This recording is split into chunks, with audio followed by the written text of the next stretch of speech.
Hello and welcome back. Today's video is if all of my makeup disappeared, what would be the first 10 products that I would repurchase? I've seen a lot of people doing this video lately, and actually last year when I first started my channel, there was a very similar video going around, which I did do, except that you had to keep it under $100. That video is quite old. You can watch it if you want. This is the same concept, except that I did not put myself on a budget for it. It's only 10 items and I wanted to pick as much that I could get a more versatile look out of it. And yeah, I thought this was really interesting to do.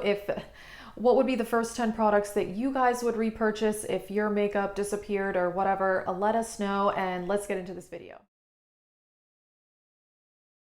If you've been watching my channel, you would know that I would have to pick eyeshadow primer because my eyelids are so oily. I cannot use concealer. I have to use a traditional primer. I love the Milani one. I think this is about $7. This is definitely the one I would get. It is a must-have. I cannot wear eyeshadow without an eyeshadow primer. Okay, I'll stick with kind of the base stuff first. And you've heard me talk about this. It is my favorite primer ever. It is the CoverGirl Pore Minimizing. It's not drying like a lot of pore minimizing primers are. It's a bit more hydrating, but it still does all that pore and line filling that I need. And I absolutely love this. It may be one of the best primers I've ever tried. For foundation, I decided I wouldn't go for a high-end one just because I am picking some other high-end products, which you will see. It would be kind of a lot of money to spend all at once, and I went with my favorite drugstore foundation, although this may be one of the best foundations ever I've tried, drugstore or high-end. Catrice HD Liquid Coverage. My color is a light beige. It matches me really well. This is super full coverage, lasts really well. That's what I love about it. It is a very good lasting power. And yeah, I think this is only $11 or $12. And like I said, one of the best I've tried. Definitely need a concealer, and I went with the CoverGirl True Blend Undercover. I love this. It is so smooth and moisturizing, not too rich. It's not cakey. I love this concealer. I think it's $8 or $9. I got mine at Target and my color is Classic Ivory. And yeah, I would definitely really need this. I could probably just have concealer and use that as a foundation. That could have been something I would have done, but I decided to go with both, and this is amazing.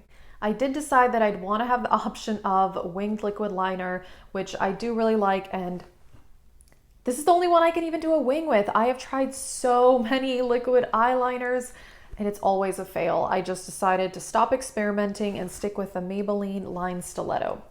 It is a flexible felt tip. I can't use anything else. I definitely cannot use those that are brushes. I just don't have a steady enough of a hand, I think. Anyway, this is the best I've tried and I would want to have this. I did pick a mascara, and this has been my favorite for about a month now. It is the L'Oreal Voluminous Lash Paradise. This is such a good mascara, very volumizing, but I can also wear it on the lower lashes and it doesn't smudge, which is kind of a true test because that's where a lot of mascara will smudge on me. And this one also does not flake throughout the day. Unfortunately, a lot of mascaras I've tried do flake throughout the day. This does not, and it is really good.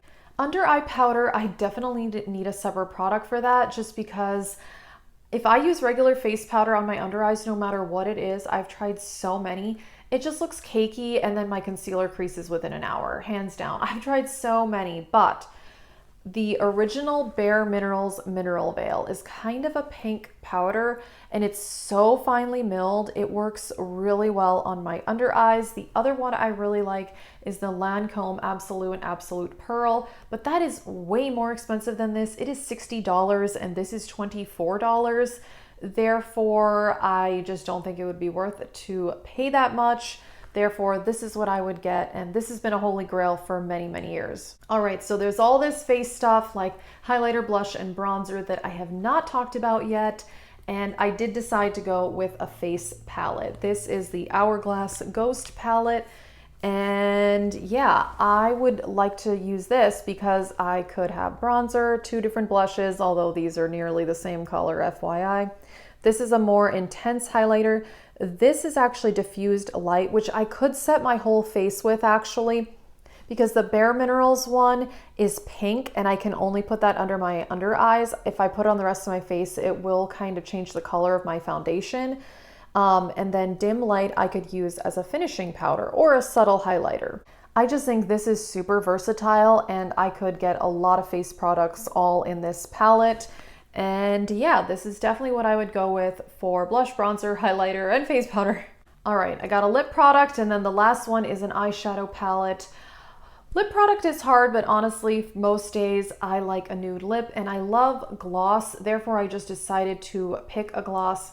I don't usually wear lipstick that often anymore without a gloss on top. It's just, I like that shiny look. And this is one of my favorite lip glosses ever. This is the NYX Intense Butter Gloss in Peanut Brittle. It's such a pretty color. This is more pigmented than the regular NYX Butter glosses, but it's still really shiny, which I like. There it is right there. It's kind of a warm brown. I could put a small amount on and it would be more sheer, or I could, you know, build it up to this level because these are super pigmented. And I just love this formula. And I just think this would be easy. I could wear it with any eyeshadow look. Okay, so the last item, I did pick an eyeshadow palette, and that would just be a must-have for me. I love eyeshadow. This was hard though. I own a lot of palettes and I love all of my palettes, but you may not be surprised I would pick the Urban Decay Born to Run. I decided to go with this just because it has a lot of versatility. There are some more colorful shades like these purples, there's a blue and a green, but they're not super colorful shades. You know, this is not to the level of like a rainbow palette or anything like that, but it would give at least some variety. And there's a lot of warm tone neutrals, which I really like. The only thing that this palette doesn't really have is cool tones. So in this fantasy situation, eventually I would probably buy more palettes, but to start with, I think this would work really well. This color here is cool tone, but that's kind of pretty much the only one. At least I would have the option though. I just really love the quality of this palette. The metallics are very metallic. The mattes blend like a dream. And I think I could do a lot of different looks. I ran out of room and I did not pick a brow product, but this color here, this is more of like a neutral brown, and I think I could use this in my eyebrows. I haven't tried that. I should actually. Most days I actually do use eyeshadow in my brows. Today I'm wearing the dark brown from the Urban Decay Naked Reloaded palette. And then I do always set it with a brow gel. That is something I didn't pick, but I figured, you know what? I could just live without a brow gel for a while. It really wouldn't be that big of a deal.